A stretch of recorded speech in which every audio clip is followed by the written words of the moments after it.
They were once the smiling faces that lit up America's living rooms, icons of a golden era in television.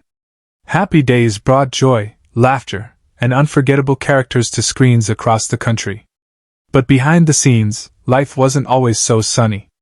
Over the decades, several cast members faced heartbreaking twists of fate, life-altering accidents, personal tragedies, and struggles that led their lives down dark and unexpected paths.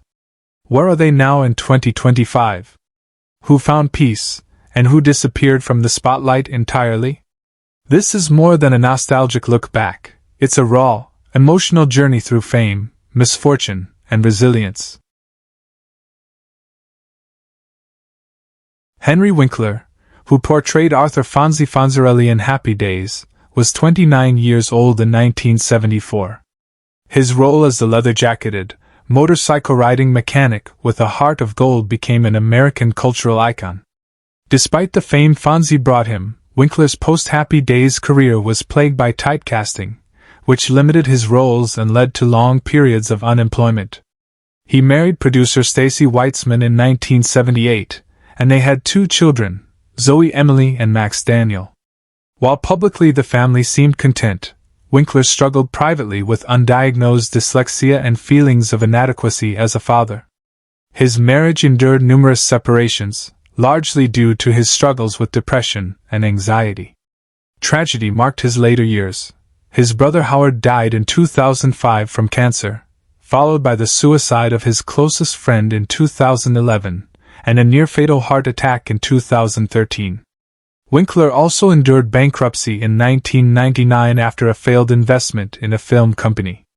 Now 79, he lives modestly in Los Angeles. His once $10 million net worth diminished to an estimated $750,000. He spends his days gardening and working with dyslexia charities, largely withdrawn from public life, haunted by both his legacy and regrets. Marion Ross, who played the ever-patient Marion Cunningham on Happy Days, was 46 in 1974. Her portrayal of the sweet, understanding mother made her beloved by audiences, but behind the scenes, her life was far more turbulent. She married actor Freeman Meskimen in 1951, and though they had 2 children, Jim and Ellen, the marriage ended in 1969 due to his alcoholism and long absences. Ross raised the children mostly alone while struggling to find steady work. The success of Happy Days gave her stability, but she suffered from chronic loneliness and was often seen crying between scenes. She later entered a long-term relationship with actor Paul Michael, but they never married, and his death in 2011 left her devastated. She suffered a stroke in 2015, followed by a slow cognitive decline. Financial difficulties emerged when she was defrauded by her business manager in 2009, losing nearly $2 million. Now 96, she lives in an assisted care facility in Woodland Hills, largely forgotten by Hollywood. Her estate, once worth several million, has dwindled to under $400,000. Her children rarely visit, and she often confuses memories from Happy Days with reality. Tom Bosley, who portrayed Howard Cunningham, the warm, wise father figure in Happy Days, was 47 in 1974. His performance resonated with audiences, but Bosley's personal life was marked by quiet suffering. Married to Jane Elliott from 1962 until her death in 1978, they had 1 daughter, Amy. He remarried in 1980 to Patricia Carr, but their relationship was strained by his battle with chronic back pain and growing disillusionment with acting.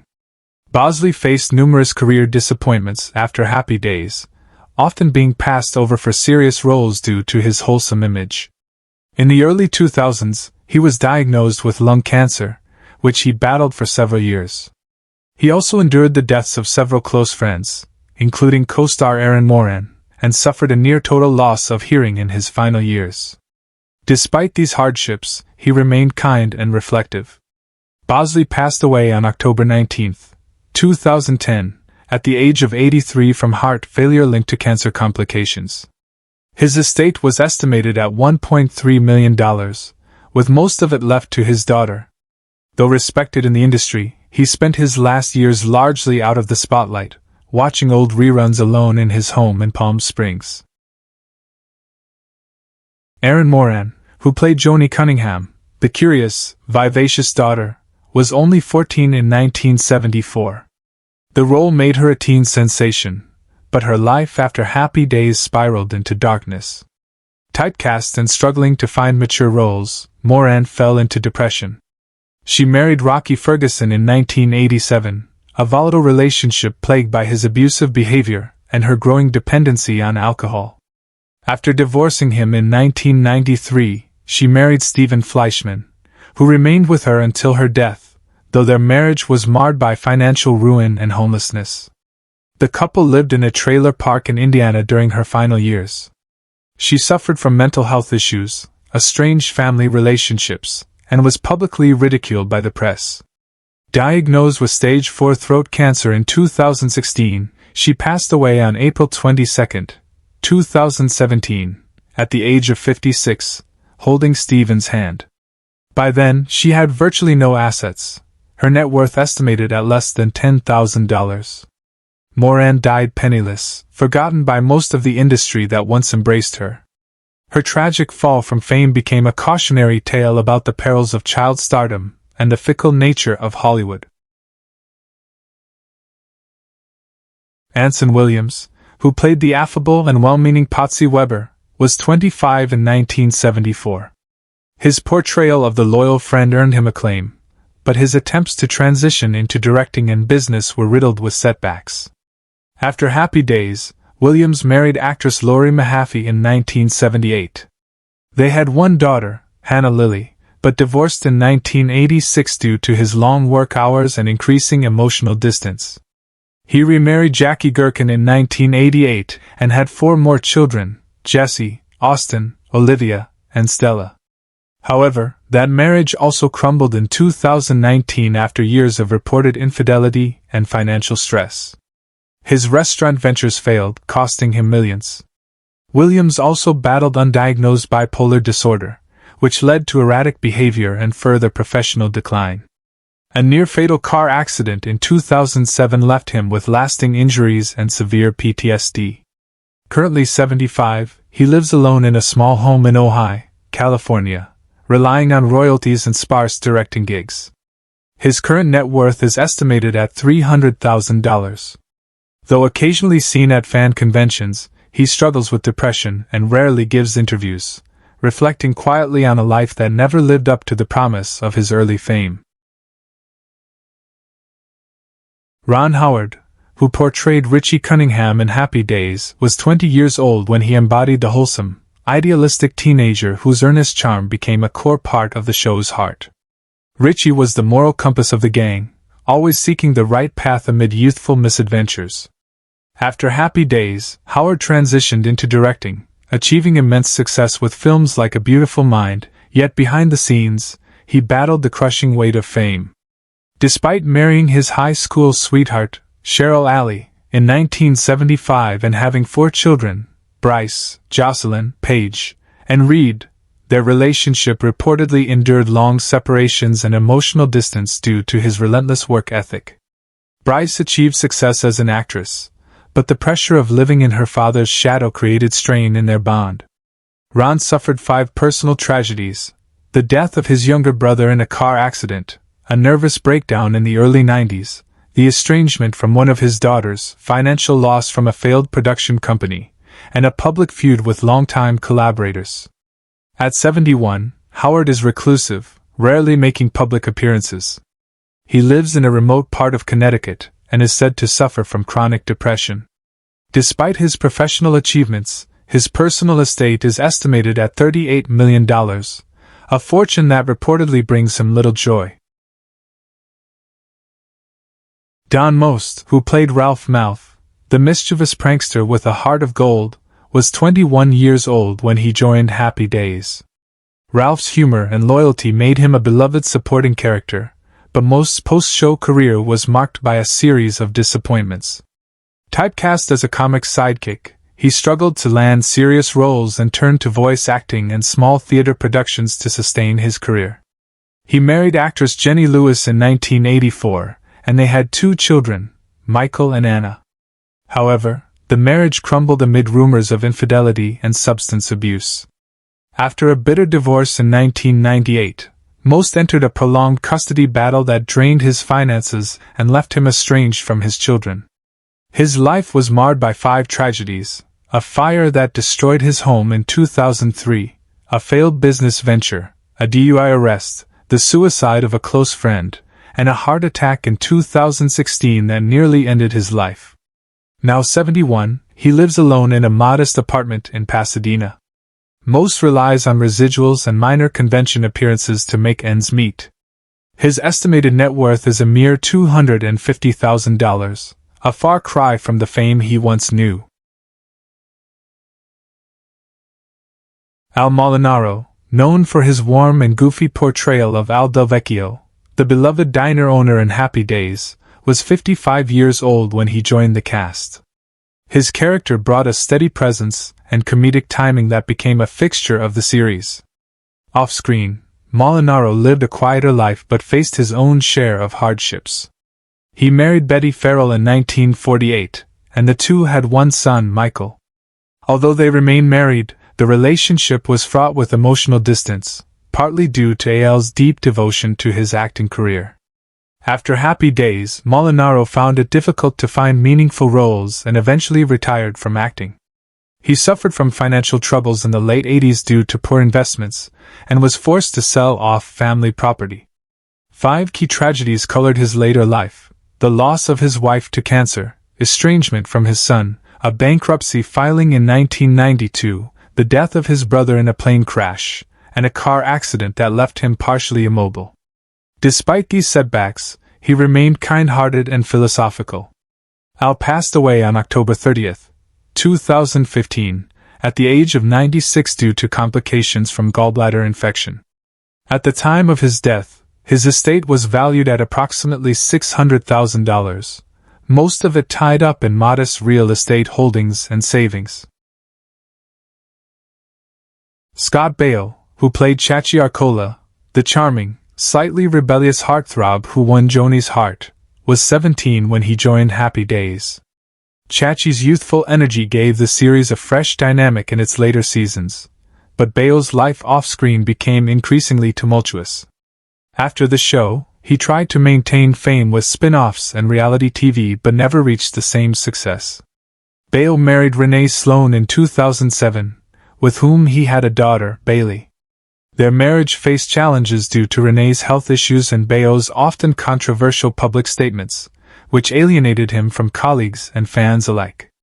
He endured 5 personal tragedies: the early death of his ex-girlfriend, the discovery of a brain tumor in his daughter, which was later found to be benign, the overdose of his cousin, repeated online harassment, and the collapse of a planned television comeback. These events took a psychological toll on Baio, who has spoken openly about anxiety and isolation. Now 64, he lives in semi-retirement in Florida, maintaining a low profile. Despite career turbulence, Baio managed his finances cautiously. His net worth is currently estimated at $3 million, sustained by property investments and savings.